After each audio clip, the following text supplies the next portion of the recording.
Alors, bonjour à toutes et à tous. Nous lisons cette semaine la parashat Nasso. La parashat Nasso est la plus longue de toutes les parachiotes de la Torah dans le nombre de versets. Elle en comporte 176. Dans cette parashat de Nasso, il y a de nombreux sujets, et en particulier deux sujets sur lesquels je voudrais m'attarder quelques instants. Premier sujet, le cas de la sota, la femme dite déviante. Et second sujet, le sujet du nazir. Nous allons commencer par le deuxième sujet, le sujet du nazir, pour ensuite tout à l'heure revenir au cas de la sota. Le nazir donc, qu'est-ce qu'un nazir? Un nazir, c'est une personne, un homme ou une femme, ish ou isha dit la Torah, qui a décidé de se sanctifier et de se consacrer entièrement à Hachem. Pour cela, cette personne va se rajouter des mitzvot qui n'existent pas dans la Torah, notamment de s'interdire de boire du vin ou toute autre boisson enivrante, et ça peut aller jusqu'à même ne plus consommer de raisin et tout ce qui est issu du raisin. Cette personne va également s'abstenir de se couper les cheveux.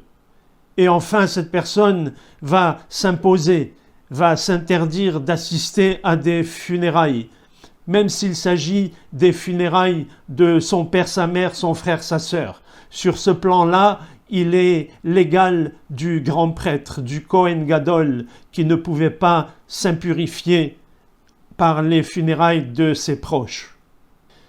La Torah dit à propos de cette personne du nazir qui nezer Elohav al rosho. La couronne d'Hachem est posée sur sa tête. Et la racine même du mot nazir, c'est nezer, nun zain resh, qui veut dire la couronne, le diadème. Et finalement, cette personne, dans sa retenue, est considérée comme si elle portait la couronne d'Hachem, comme si elle portait quelque chose de précieux, quelque chose de louable. Alors les Chachamim se posent la question ici. Mais qu'y a-t-il donc de si méritant dans la conduite d'un nazir, sachant que le vœu d'abstinence le plus court est estimé à 30 jours. Stam nezirut shloshim yom disent les Chachamim. Or, ne pas se couper les cheveux pendant 30 jours, il n'y a rien d'extraordinaire. Ne pas consommer de vin pendant 30 jours, il n'y a rien de fantastique. Et s'interdire d'assister à des funérailles pendant 30 jours, il n'y a rien de merveilleux. Donc, pourquoi considérer que cette personne porte la couronne d'Hachem sur la tête? Pour expliquer cela, il nous faut maintenant revenir au premier sujet, le sujet de la sota, la femme dite déviante. De quoi s'agit-il? Il s'agit d'une femme qui s'est retrouvée isolée avec un autre homme que son mari, après que celui-ci l'ait mise en garde de ne pas s'isoler avec cette personne. La femme ayant désobéi, un esprit de jalousie s'empare du mari et il a des soupçons vis-à-vis de sa femme. Il soupçonne de l'avoir trompée. Que faudra-t-il faire? Il faudra que le mari emmène sa femme au temple et qu'il la présente au Kohen. Le Kohen fera vivre à cette femme un processus au cours duquel il sera vérifié si, oui ou non, elle est restée fidèle à son mari. Dans le cas où elle n'a pas été fidèle et qu'elle a trompé son mari, alors elle périra dans des conditions atroces après avoir bu les eaux amères. Quel est le déroulement de ce processus? La femme se trouve face au Kohen, debout. Le Kohen va déjà lui découvrir sa tête. Ensuite, il va lui citer une série de malédictions qui pourrait s'abattre sur elle au cas où elle est coupable d'adultère. Si tu n'as pas fauté, si tu es resté fidèle à ton mari, tout ce cérémonial ne pourra rien contre toi et tu sortiras indemne. Par contre, si tu as fauté et que tu t'es rendu impur en fautant avec cet homme, alors tu mourras dans des conditions atroces. Et il lui cite les dommages qu'elle subira. Sa cuisse pourrira et son ventre gonflera jusqu'à éclater. Il écrit toutes ces malédictions sur un parchemin. Ensuite, il prend un vase dans lequel il y aura de l'eau pure et prend une poignée de terre qu'il ramasse au sol, qu'il jette dans cette eau. Et enfin, il prend le parchemin sur lequel il a écrit les malédictions, le plonge dans l'eau et efface tout ce qu'il a écrit dans cette eau. Ensuite, ce breuvage, il le fait boire à cette femme. Et c'est cette potion magique, entre guillemets, qui agira sur le corps de la femme.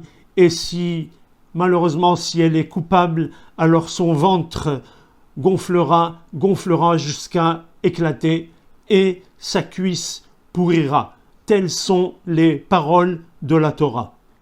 Les Hachamim se posent maintenant la question de savoir pourquoi ces deux sujets, le sujet de la sota et celui du nazir, sont dans la Torah juxtaposés.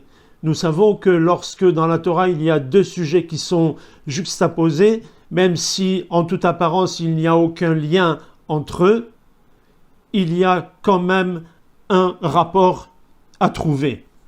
Et Rashi nous donne une réponse en citant le traité Berachot Samer Gimel 63 qui dit la chose suivante: Kol haroe sota bekilkula yazir et asmo mina yain.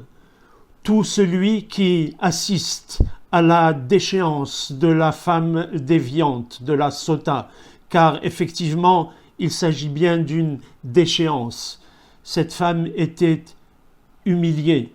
Alors cette personne s'imposera d'elle-même de ne plus consommer de vin et de ne plus arranger son esthétique et de ne plus assister à des funérailles afin de rester dans un état de pureté. Pourquoi appeler cette femme sota, déviante?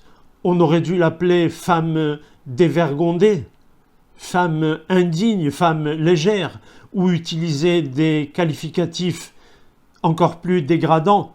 Pas du tout, nous disent les Hachamim.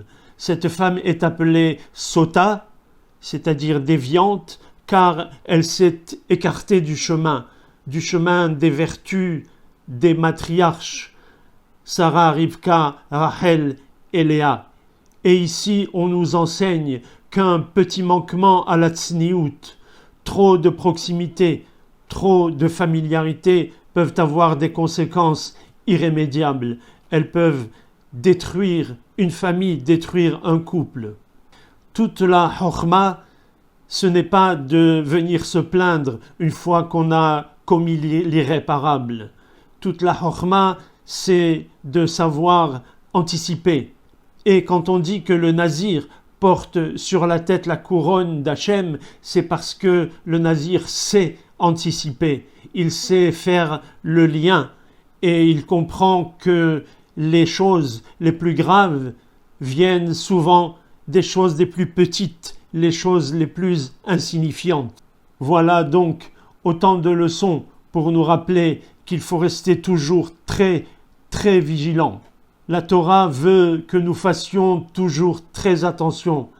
Cela s'appelle les gestes barrières en matière de spiritualité pour protéger notre neshama.